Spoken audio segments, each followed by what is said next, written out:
प्रिय विद्यार्थियों नमस्ते। संस्कृत की ऑनलाइन अध्ययन श्रृंखला में आपका स्वागत है। मैं डॉक्टर सत्यमुदिता स्नेही सहायक आचार्य संस्कृत आज आपके सम्मुख एक बार पुनः उपस्थित हूँ। हम 12वीं विरचित किरातार्जुनीय महाकाव्य के प्रथम सर्ग का अध्ययन कर रहे हैं। इस क्रम में हमने 33 पद्य पढ़ लिए हैं। 33वें पद्य में द्रौपदी के द्वारा महाकवि भारवी कहते हैं कि जो व्यक्ति निष्फल क्रोध वाला होता है उसका न शत्रु उससे डरते हैं और न ही वह दोस्तों में सम्मान को प्राप्त करता है। अतः क्रोध मनुष्य को अवश्य करना चाहिए और वह क्रोध सफल क्रोध होना चाहिए, यानी कि वो शत्रुओं में डर उत्पन्न करे और आपके मित्र मंडली में आपका आदर उत्पन्न करे। इस तरह का क्रोध होना चाहिए। ये सुनकर भी जो युधिष्ठिर हैं उनको क्रोध नहीं आता है। तो द्रौपदी 34, 35 और 36 पद्य क्रमशः हम आज पढ़ेंगे। इन पद्यों में भीम, अर्जुन और नकुल सहदेव की दुर्दशा का वर्णन करके महाराज युधिष्ठिर को क्रोध दिलाने की कोशिश करती है। तो देखिए स्क्रीन पर आज हम इस श्लोक को शुरू करते हैं। उससे पहले इसका वादन कर लेते हैं। वादन मतलब गायन। तो वंशज छंद है ये। परिभ्रमल्लोहित चंदनोचित पदातिरन्तर्गिरिरेणुरूषित महारथ सत्यधनस्य मानसं दुनोति नो कश्चिदयं वृकोदर।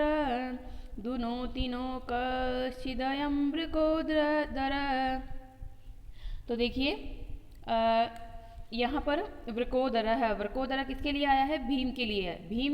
भीम बहुत अधिक खाते थे, इसलिए उनकी तुलना वृक मतलब होता है एक तरह से एक जानवर, बड़ा जानवर होता है भेड़िया, जिसका बहुत ज़्यादा बड़ा पेट होता है, उसको बहुत ज़्यादा भोजन चाहिए, तो उससे तुलना करते हुए यहाँ पे कहा जा रहा है वृक को प्लस उदर है। वृक के समान उदर है जिनका, ऐसा वृकोदर है। तो यह शब्द यूज करने से यहाँ पर भारवी का अर्थ गौरव भी झलकता है।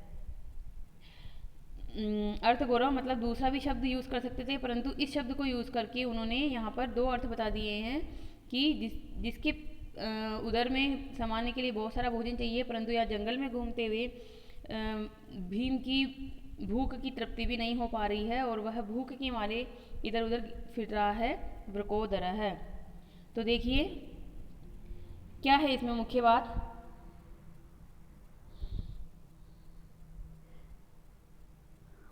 मुख्य बात इसमें यह है, जो हम अन्वय को देखते हुए ही करेंगे।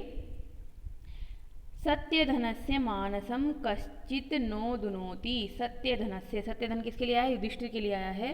हे सत्य को ही धन मानने वाले महाराज युधिष्ठिर, मानसम मन, कश्चित क्या, न दुनोति नहीं दुखता है, नहीं दुखी होता है, नहीं तपता है। दुख के मारे, दुख से ताप उत्पन्न होता है तो क्या परितप्त नहीं होता है। तुम्हारा मन क्या दुखी नहीं होता है, परितप्त नहीं होता है। क्यों? किस स्थिति को देखकर? तो देखिए यहाँ पर किसके बारे में कह रही है? वो कह रही है भीम की दो विशेषताएं बताते हुए कह रही हैं। परिभ्रमण, घूमते हुए इस भीम को देखकर। अब भीम कैसा है? घूमता हुआ तो है, परंतु कैसा है? लोहित चंदनोचित है। लोहित चंदन उचित है। लोहित यानी लाल, चंदन यानी चंदन, उचित यानी लपेटने वाला, लाल चंदन का लेप लगाने वाला। पदाति यानी पैदल ही। अंतरगिरी, गिरी यानी पर्वत, पर्वतों के अंदर अंदर, यानी हर पर्वत पर, एक पर्वत से दूसरे पर्वत पर घूमता हुआ। परिभ्रमण यानी घूमता हुआ। रेणु रुषित है। रेणु यानी धूल को, रुषित यानी लपेटे हुए, धूल जिसपे लग गई है ऐसा। महारथ, महान रथ वाला। सत्यधनस्य, सत्यधन तो ये किसका विशेषण है? ये तो युधिष्ठिर का विशेषण है। मानसम दुनोतिनो कश्चितयम वृकोदर है। तो यहाँ पर भीम की दो विशेषताओं का वर्णन हुआ है और दोनों विशेषताएं वर्तमान की विशेषताओं से तुलना की जा रही है। पहले जब ये वन में नहीं थे, जब ये अपने राज्य में थे, तब भीम क्या करता था? भीम लोहित चंदन लगाता था अपने शरीर पे, अपने माथे पे। और वर्तमान में क्या हो रहा है? रेणु रुषित है, धूल से सना हुआ रहता है, क्योंकि जंगल में धूल ही होती है, जहाँ कहीं भी बैठता है वहाँ धूल लग जाती है। तो रेणु भी लाल रंग की ही होती है, वैसे धूल का कलर भी यही होता है, मिट्टी का कलर भी यही होता है। तो दोनों का एक जैसा सामने दिखाने के लिए इस तरह का विशेषण यूज़ किया गया है। फिर पहले पहले क्या करता था, महारथ है, महान रथ पर बड़े बड़े रथों पर घूमते थे, क्योंकि भीम खुद ही भारी भरकम शरीर वाले हैं सॉरी। तो उनका रथ भी बहुत बड़ा होता होगा, रथ के घोड़े भी बहुत बड़े होते होंगे। तो महारथ है, महान रथ पर घूमने वाले, महान क्या सौरथ है इति महारथ है। और वर्तमान में क्या है, पदाती। पदाती मतलब पैरों से ही परिभ्रमण करने वाले, पदभ्याम अतति इति पदाति, पैरों से ही चलने वाले। तो दो विशेषताएं हो गई। इन दोनों विशेषताओं के साथ घूमता हुआ यह जो वृकोदर है यानी कि भीम है, क्या आपको दुखी नहीं करता? तो अवश्य दुखी करता होगा, या क्यों नहीं करता, इस तरह का भाव है। तो देखिए अनुवाद में द्रौपदी ने क्या कहा, द्रौपदी भीमसेन की दुर्अवस्था यानी दुर्दशा का वर्णन करके युधिष्ठिर को युद्ध के लिए उत्तेजित करती हुई कहती है। ये तो हो गया इसका प्रसंग। अब डैश के बाद जो लिखी हुई है बात, ये इसमें अनुवाद है, शब्दशः अनुवाद। रक्त चंदन का उपटन लगाने वाला और बड़े बड़े रथों पर बैठकर घूमने वाला, जो अन्वय है उसी तरह से इसको नीचे देखना है आपको। वहाँ रथ का मतलब है बड़े बड़े रथों पर बैठकर घूमने वाला। अयम यह वृकोदर भीमसेन आजकल यानी वर्तमान में, पदाति पैदल, रेणु ऋषितः धूल से धूसरित बना हुआ, धूल से सना हुआ, अंतरगिरी, अंतरगिरी यानी कि पहाड़ों में घूमता हुआ, एक पहाड़ से दूसरे पहाड़ पर पहाड़ों में घूमता हुआ, सत्य धनस्य सत्य को ही धन समझने वाले तुम्हारे, तुम्हारे यानी तुम युधिष्ठिर के, आप युधिष्ठिर के मन, मानसम यानी मन को, कश्चित क्या, न दुनोति, दुनोति यानी दुखी नहीं करता है, परितप्त नहीं करता है, नो शब्द पीछे आ जाएगा, दुखी नहीं करता है। वंशज छंद है, अर्थांत न्यास अलंकार है। अर्थांत न्यास अलंकार, अर्थांत न्यास अलंकार तो इसमें मेरे हिसाब से नहीं है, नहीं, यहाँ पर आपको अर्थांत न्यास अलंकार नहीं है, ये मिस्टेक है। अर्थांत न्यास इसमें नहीं है, तो इसको सुधार लीजिएगा आप, अर्थांत न्यास अलंकार इसमें नहीं है। अनुप्रास शायद हो सकता है, अगर आपको कहीं मिले तो यहाँ पर अनुप्रास देख लीजिए आप। कथो दुनोति नो कश्चित अयम वृकोदर, न की आवृत्ति हुई है, तो न वर्ण की आवृत्ति होने से अनुप्रास अलंकार जरूर है, यहाँ पे टाइपिंग मिस्टेक हो गई है। अर्थांत अलंकार इसमें नहीं है, इसमें होगा आपका अनुप्रास अलंकार। कुछ ग्रामर देख लीजिए, तो ग्रामर में देखिए चंदन, चंदन शब्द में आएगा चदी धातु से ल्युट प्रत्यय।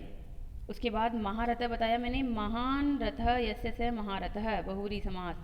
वृकोदर ये शब्द भी अच्छा है, वृकस्य उदरम इव उदरम यस्य स वृकोदर, वृक के समान उदर है जिसका ऐसा वह। ये बहुव्रीहि समास है, परंतु उपमान शब्द इसमें पहले आ गया है, तो उपमान पूर्वक बहुव्रीहि समास है ये। पदाति में क्या है, पदभ्याम अतति इति पदाति, उपपद समास। रेणु ऋषितः, रेणु ऋषितः मतलब रेणु भी ऋषितः इति रेणु ऋषितः। फिर आगे चलते हैं हम, परिभ्रमण, परिभ्रमण देखो सबसे पहला ही है इसमें शब्द, परि उपसर्ग पूर्वक भ्रम धातु से क्षत्रिय प्रत्यय, घूमता हुआ, पठन, गच्छन, इस तरह के शब्द गई क्लास में हमने पढ़े थे, क्षत्रिय प्रत्यय के उदाहरण बनते हैं ये।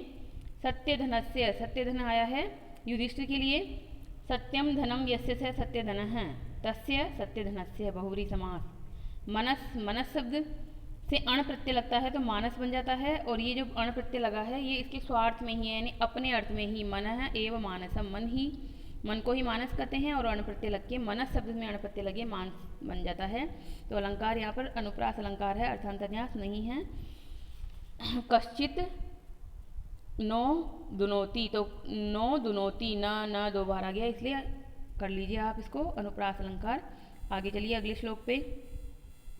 अगले श्लोक में भी द्रौपदी क्या करती है, वही उनको उत्तेजित करना चाहती है, युधिष्ठिर को उत्तेजित करने के क्रम में अब वो अर्जुन की बताएगी, क्या कहते हैं जो विशेषताओं को, कि किस तरह से अर्जुन की दुर्दशा हो रही है।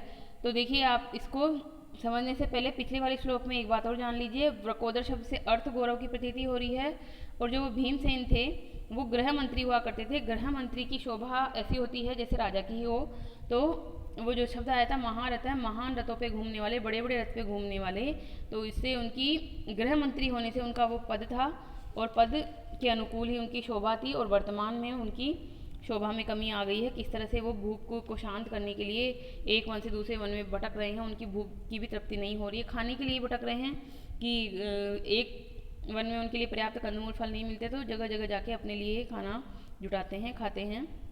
ये उनमें थे। अब ये 35वें श्लोक में आया है अर्जुन के बारे में वर्णन, तो इसको भी हम गा लेते हैं। पहले गाने के लिए देखिए स्क्रीन पर।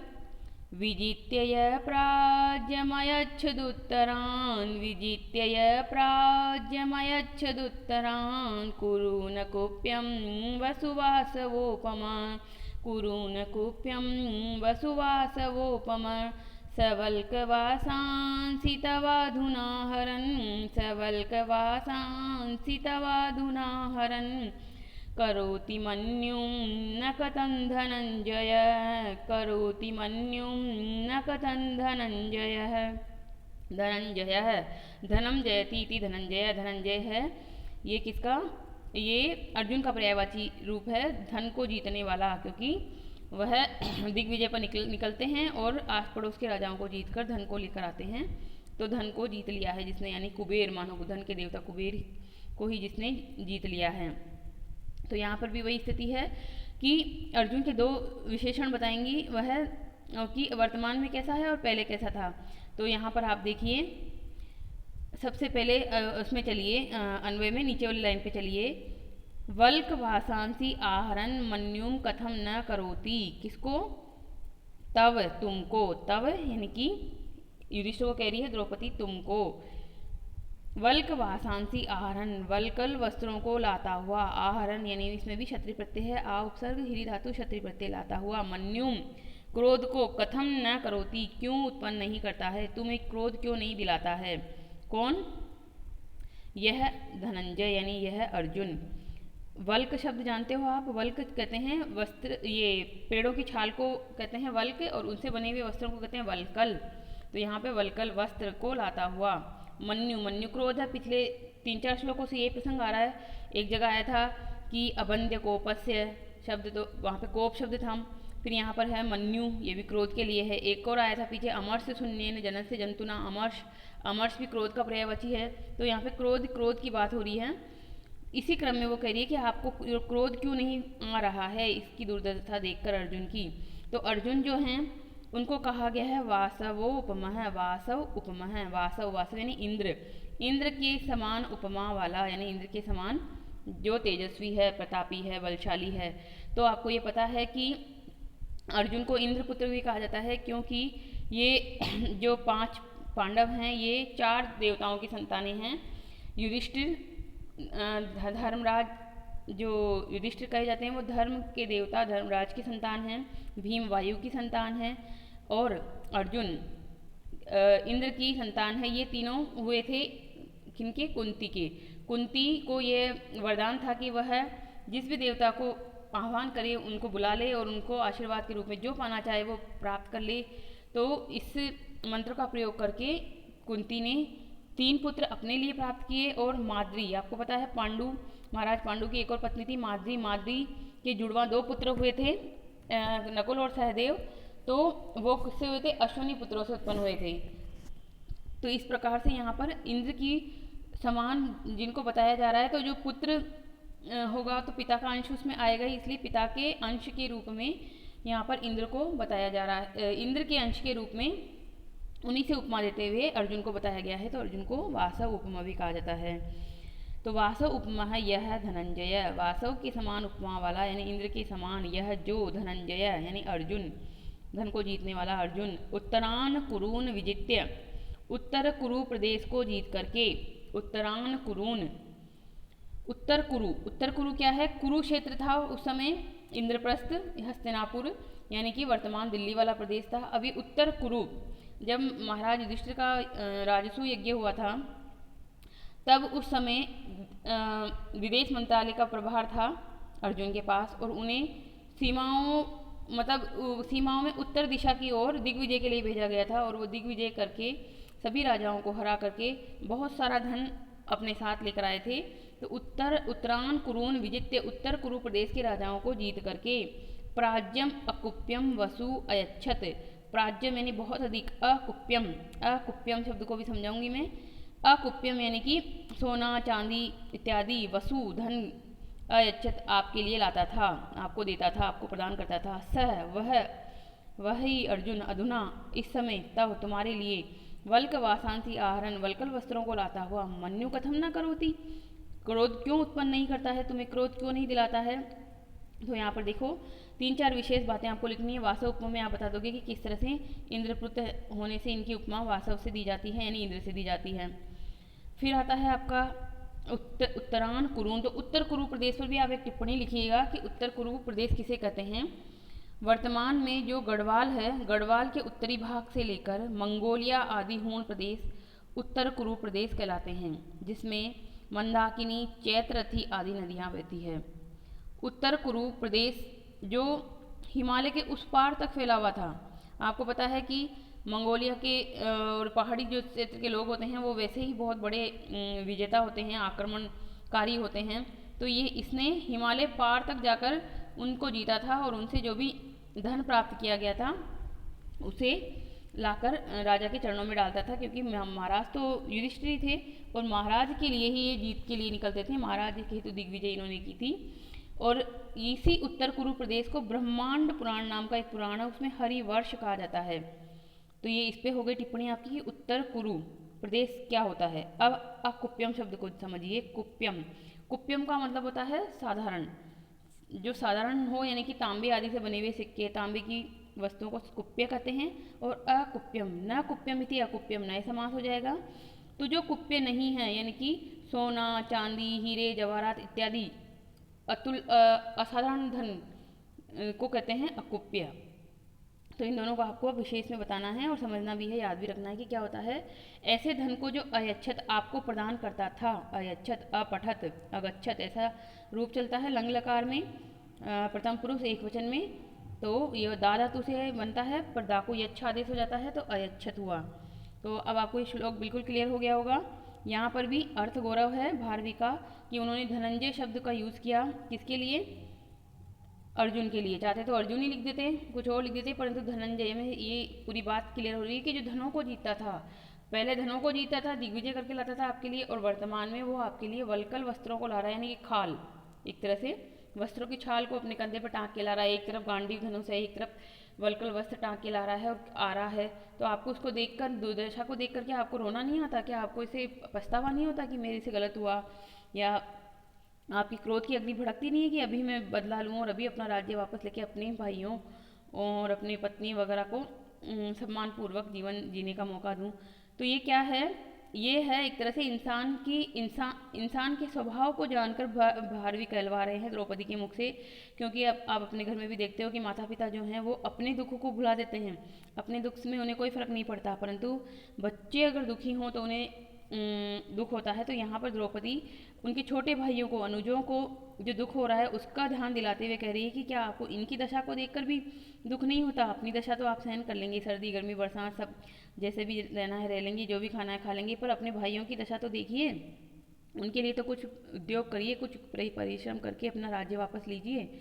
तो यहाँ पर ये मनुष्य के स्वभाव को जानना है। तो भारवी की ये भी विशेषता आ गई यहाँ पर। वंशज छंद है ही, गाकर आप करेंगे तो आपको श्लोक बहुत आसान लगेगा। तो एक बार जब मैं पढ़ा देती हूँ उसके बाद आप उस श्लोक को वापस से याद कीजिए, गाकर रिवाइज कीजिए। अनुप्रास अलंकार है, वसु वासवोपमः ऊपर वस 2 बार आई वर्णों की क्या कहते हैं जो अनुवृत्ति। अब इसमें देखिए आप क्या देखेंगे, ग्रामर। तो ग्रामर देखिए 35वां श्लोक है ये। आप सबसे पहले क्रम से भी चल सकते हैं। विजित्य, विजित्य में आपको क्या दिखा, वी उपसर्ग है, जी धातु है और ल्यप प्रत्यय है, ठीक है। उसके बाद प्राज्यम अयच्छत, अयच्छत मैंने बता दिया दा धातु से लगा है, लंग लकार प्रथम पुरुष एक वचन। उसके बाद में कुरून अकुप्यम, यहाँ तो केवल वर्ण संयोग है, वसु वासवोपम है, स वल्क वासांसी तवाधुना, तव प्लस अधुना, तव यानी तुम्हारे लिए, अधुना यानी इस समय, आहरण, ये डबल एस का जो साइन है इसको अवग्रह पढ़ते हैं और आ पढ़ेंगे तो आहरण यानी लाता हुआ। करोति, क्री धातु से लट लकार प्रथम पुरुष एक वचन, करोति मन्युम न कथन धनंजय, तो ये धनम जयती थी धनंजय। उसके पहले देखिए वासव, वासव है उपमा यस्य स, वासव उपमा है बहुव्रीहि समास है। धनम जयती थी धनंजय उपपद समास है। उसके बाद अकुप्यम को देख लीजिए, कुप्यते इति कुप्यम, न कुप्यम इति अकुप्यम, नए समास है। तो इस प्रकार ये हो गया। हम अगले पद्य में चलते हैं। आगे में भी बहुत अच्छा है पद्य। तो देखिए इस पद्य में क्या है। अब बचे कौन, युधिष्ठिर के बाद आ गया भीम का वर्णन, भीम के बाद आ गया अर्जुन का वर्णन, अब बचे हैं नकुल और सहदेव। तो नकुल और सहदेव जो थे वो जुड़वा थे और माद्री के पुत्र थे। माद्री पांडु की पत्नी थी, यानी कि इनकी खास भाई नहीं थे, सगे भाई नहीं थे, बल्कि आज के ज़माने में कहे तो सौतेले भाई थे, यानी कि जिनके पिता तो समान थे परंतु माता अलग थी, माद्री के पुत्र थे। अब इसको हम कर लेते हैं गायन। वनांत सैया कठिनी कृताकृति, वनांत सैया कठिनी कृताकृति, कचाचितौ विश्वगिवा गजौ गजौ, कचाचितौ विश्वगिवा गजौ गजौ, त्वं कथं त्वमेतौ धृतिसंयमौ यमौ, कथं त्वमेतौ धृतिसंयमौ यमौ, विलोकयन्नुत्सहसेन बाधितुं, विलोकयन्नुत्सहसेन बाधितुं। अब देखो आपको उच्चारण करते हैं इस श्लोक में मतलब अलंकार तो खुद ही पहचान में आ गए होंगे कि कौन से अलंकार है। तो देखिए पहले पाद में कठिनी कृताकृति, कठिनी कृताकृति क वर्ग की उच्चारण हो रहा है तो अनुप्रास अलंकार है, मैंने इसमें नहीं दिया है परंतु आप इसमें नीचे और जोड़ सकते हैं। अनुप्रास अलंकार भी है इसमें, क वर्ग की आवृत्ति होने से अनुप्रास अलंकार। उसके बाद में गजौ गजौ यमौ यमौ, ये बोलते ही कितना अच्छा लग रहा था ये श्लोक। तो अब इसको हम देखेंगे। तो देखिए धति संयमो बाधितुम कथम न उत्साह से, अन्वय में लास्ट लाइनों को पढ़िए। त्वम धरती संयमो बाधितुम कथम न उत्साह से, त्वम यानी तुम्हें, युधिष्ठिर को कह रही है द्रौपदी, धरती संयमो, धरती और संयम का, बाधितुम बाध करने के लिए, उनको उल्लंघन करने के लिए, कथम किस प्रकार से, नह नहीं, उत्साह से उत्साह होता है, यानी तुम धरती और संयम इन दोनों को तोड़ने के लिए, छोड़ देने के लिए उत्साहित क्यों नहीं होते हो, युधिष्ठिर को द्रौपदी कह रही है। और याद दिला रही है दशा किसकी, नकुल और सहदेव की। तो यहाँ पे नकुल और सहदेव का वाचक शब्द कौन सा है, यमौ। यमौ कहते हैं यम यानी जुड़वा, यमक अलंकार में भी यम शब्द आता है, यमक यम को करने वाला यानी जुड़वा शब्द, जुड़वा शब्दों को उत्पन्न करने वाला यमक अलंकार होता है। तो यमो यानी जुड़वा, ये दोनों जो थे नकुल और सहदेव जुड़वा थे। एतौ, एतौ यानी ये दोनों नकुल और सहदेव जुड़वा को देखकर, विलोकयन यानी देखते हुए, यहाँ पे भी क्षत्रिय प्रत्यय है, विपसर्ग लुक धातु से क्षत्रिय प्रत्यय, देखते हुए, किस अवस्था में देखते हुए, यहाँ पर भी विशेषताएं हैं दो तीन इसमें, मतलब इसी तरह की विशेषताएं हैं कि वनवास से पहले की अवस्था और वनवास से बाद की अवस्था। तो देखिए पहले लाइन से क्रम से चलिए। वनांत सैया कठिनी कृताकृति, वनांत वन भूमि पर, सैया जिनकी बिछी है, वन प्रदेशी जिनकी सैया है, सैया यानी बिछोना बिस्तर, ऐसे बिछोने से, कठिनी कृताकृति, कठिनी, कठिनी यानी कि कठिन कठोर, कृत कर दी गई है, आकृति यानी शरीर, वन भूमि पर ही सैया पर शयन करने से जिनका शरीर कठोर बन गया है, ऐसे यह नकुल और सहदेव। कचाचितौ, कच कच कहते हैं बालों को, आचितौ यानी बिखरे हुए, यानी कि बिखरे हुए बालों वाले, यानी कि जिनके बाल बिखरे हुए हैं। विश्वक, ये भी इसके साथ जुड़ेगा, विश्वक यानी चारों ओर से, सब ओर से, सब ओर से जिनके बाल बिखरे हुए हैं, यानी चेहरे पर क्या है, पहले तो क्योंकि इनकी सुंदरता की उपमा दी जाती है, बहुत सुंदर थे ये, पांचों भाइयों में सबसे ज़्यादा सुंदर ये दोनों ही थे। तो इनकी सुंदरता, सुंदर व्यक्तियों की सुंदरता में बाल भी उनका महत्वपूर्ण योगदान देते हैं। तो इनके बाल भी बहुत अच्छे थे, बड़े थे, रेशमी थे, और मुकुट लगाने के बाद में कंधे तक यहाँ पे बाल ऐसे खुले हुए आएंगे, लहराते रहेंगे, तो वो सुंदरता को बढ़ाएंगे और भी ज़्यादा। अब वर्तमान में क्या हो रहा है, जंगल में इनके बालों का साज श्रृंगार कुछ भी नहीं हो पा रहा है, कंघा वगैरह कुछ भी नहीं हो पा रहा है, तेल वगैरह जो भी लगता होगा बालों को सुगंधित रखने के लिए, अच्छा रखने के लिए, कुछ उपलब्ध नहीं है। तो इनके बालों में ऐसे ही जटाएं बन गई है, गंदगी हो गई है, इस तरह के इनके बाल हो गए हैं और बिखरे बिखरे रहते हैं। तो कच अचितऊ, बिखरे बालों वाले, विश्व के चारों ओर से, चेहरे के दाढ़ी के बाल भी बढ़ गए हैं, यहाँ कानों के आसपास सब जगह बाल बढ़ गए हैं। तो एक तरह से बहुत इनका स्वरूप बिगड़ गया है। तो जिनके चारों ओर से केस बिखरे हुए हैं, ऐसे अगजऊ गजऊ, अगजऊ गजऊ, गजऊ पीछे वाला जो गज है उसका मतलब है हाथी। और यहाँ पे सब में द्वितीय विभक्ति प्रथमा विभक्ति का द्विवचन दिख रहा है। क्यों? राम है, रामऊ, आपको पता है, रूप याद है, तो गजऊ दो लोगों का वर्णन एक साथ आ रहा है ना, इसलिए। अगजऊ, इसको आपको समझना पड़ेगा। विश्वक इव अगजऊ, इस शब्द को तोड़िए। विश्वक इव अगजऊ, अगजऊ। अग, अग कहते हैं पर्वत को। न गच्छति इति अग, और उसमें ज यानी जायते इति। जैसे शब्द होता है पंकज, पंकज में क्या होता है? पंकज, पंके जायते इति पंकज। वैसे यहाँ पर शब्द है अग, अग यानी पर्वत, अगे जायते इति अगज, अगज यानी कि पर्वतीय, पर्वतीय यानी पहाड़ी, पहाड़ी हाथी। हाथी, जंगली हाथी जो होते हैं पहाड़ी या जंगली, उसमें क्या होता है? बड़े बड़े बाल होते हैं, थोड़ा अलग स्वरूप होता है पहाड़ी हाथियों का, उनके शरीर के बाल बढ़ जाते हैं। और जो पालतू हाथी हैं उनकी तो उनका श्रृंगार करके उनको सुंदर बनाया जाता है, परंतु यहाँ पर पहाड़ी हाथी हैं, यानी कि इनको क्या कहा जा रहा है कि जिनके चारों ओर से केस बिखरे हुए हैं, इसीलिए जो पहाड़ी हाथियों की तरह हो रहे हैं, यानी दिख रहे हैं वैसे। विश्वग इव अगजऊ गजऊ, अगजऊ यानी पहाड़ी हाथी की तरह, दो का वर्णन आ रहा है, इसलिए द्वितीय विभक्ति है। ऐसे इन दोनों को, एतऊ इन दोनों, यमऊ युगलों को, जोड़ी जुड़वा, युगल यानी जोड़ी जुड़वा। नकुल और सहदेव, आप अपना मीनिंग अपने से लेंगे। नकुल और सहदेव को विलोकयन देखते हुए भी तुम, तो यानी तुम युधिष्ठिर, धैर्य और नियम को, धृति संयमो, ये किसके लिए आया? दो चीज़ों को छोड़ने के लिए। धैर्य, धृति यानी धैर्य, संयम यानी संयम, नियम को बारी तुम छोड़ने के लिए, कथम क्यों, न उत्साह से उत्साहित नहीं हो रहे हो। तो इस प्रकार से ध्यान दिलाने की कोशिश करती है वो। अब यहाँ पर देखिए आप, छंद तो वंशस्थई अलंकार, एक तो यहाँ लिखा हुआ ही है अ गजऊ गजऊ, और ये संयमो यमो यहाँ पर यमक अलंकार है, क्योंकि दो दो शब्दों की आवृत्ति हुई है। गजऊ गजऊ ये शब्द है, फिर यमऊ यमऊ ये दो शब्द हैं। इसमें प्रथम पे देखिए गजऊ जो शब्द है वो निरर्थक है। क्यों? क्योंकि शब्द यहाँ मीनिंग निकलेगा अगजऊ का, जिसका मतलब है पर्वतीय है। और दूसरा है संयमऊ यमऊ, इसमें भी ये जो पहला यम शब्द है उसमें वो निरर्थक है, क्योंकि मीनिंग है यहाँ पे संयम का। और द्वितीय जो यम है उसका मतलब है युगल, जुड़वा। तो इस प्रकार से यमक अलंकार कहाँ होता है? जहाँ पर जुड़वा शब्दों का प्रयोग हुआ है, उनके अर्थ भिन्न भिन्न होते हैं, और कभी दोनों सार्थक भी मीनिंग हो सकते हैं, कभी दोनों निरर्थक भी मीनिंग हो सकते हैं, परंतु मीनिंग जरूर उनका कुछ ना कुछ होगा, और दो जुड़वा शब्दों का प्रयोग होगा। तो इस श्लोक में यम शब्द आपको वैसे ही दिख गया है, तो यम यानी यमक अलंकार। और जुड़वा, जुड़वा की बात की गई तो जुड़वा, नकुल और सहदेव वाला श्लोक में यमक अलंकार, ये भी आपको याद रह जाएगा। तो इस प्रकार से ये श्लोक है।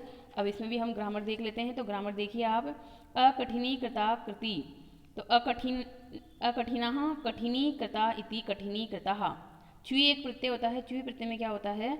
जो जैसा नहीं है उसको वैसा बना देना। तो यहाँ पे पहले उनका शरीर बहुत कोमल हुआ करता था और वर्तमान में कठोर हो गया है, तो ये हो गया आपका कठिनी कृताकृति। फिर उसके बाद आता है आकृति शब्द। आकृति शब्द में देखिए आ उपसर्ग क्री धातु तिन प्रत्यय है, इसमें बड़ी की मात्रा है, ये सही है, गलत नहीं है, क्योंकि यह प्रथमा विभक्ति का द्विवचन है। द्विवचन में हो जाता है आपका बड़ी मात्रा, मति मति मतयः, उसी की तरह चलेगा रूप यहाँ। फिर आपका आता है यहाँ पर आचित। आचित शब्द में क्या है? आ उपसर्ग ची धातु से त प्रत्यय है। अग, अग मैंने बताई दिया आपको, न गच्छति इति अग, और अगे जातो इति अगजऊ। धृतिश्च संयमश्च इति धृति संयमौ, द्वंद्व समास है, तो धृति संयमौ। विलोक्यन विलोक क्षत्रि प्रत्यय, बाधितुम बाध धातु तुमन प्रत्यय। तो इस प्रकार से इस श्लोक में, ये श्लोक परीक्षा की दृष्टि से इम्पोर्टेंट है, और आप इसको अच्छे से करिए, याद कीजिए, बार बार रिवाइज कीजिए। रिवाइज करने से आपको आ जाएगा, और गाकर उसका प्रैक्टिस कीजिए, क्योंकि यही है जो संस्कृत को बहुत सरल बनाता है। जैसे ही आपको उसका मीनिंग आए आप उसका गायन कीजिए। तो धन्यवाद।